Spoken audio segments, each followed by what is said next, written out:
দিনাটা নয়ারহাট তুতিয়ারকুটিতে খড়ের পুঁজিতে আগুন লাগার ঘটনায় ছড়ালো চাঞ্চল্য। শুক্রবার সন্ধ্যায় সংশ্লিষ্ট এই এলাকার রফিকুল হকের বাড়ির খড়ের পুঁজিতে আগুন লাগে। প্রথমে প্রতিবেশী এক মহিলা আগুন লাগার ঘটনা দেখতে পাওয়ার পর বাড়ির মালিক সব পাড়া প্রতিবেশী সকলকে ডাক দেন।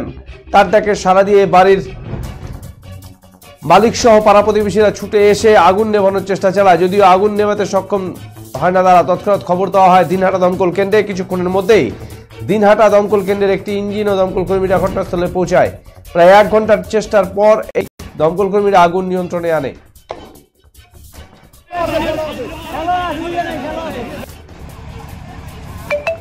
এই ঘটনায় চাঞ্চল্য ছড়িয়ে পড়ে সংশ্লিষ্ট এলাকায়। যদিও আগুন লাগার সঠিক কারণ এখনো জানা যায়নি।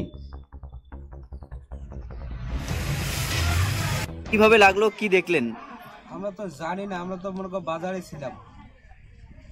এখন মনে করো একটা মেয়ে মানুষ এখন দেখিয়ে চিল্লি করছে, চিল্লি করার পরে লোকজন জড়ো হয়েছে। তারপরে দমকল ফোন করছে, দমকল আসছে, দমকল আসিয়ে তারপরে কতক্ষণের চেষ্টা নিয়ন্ত্রণে আসলো?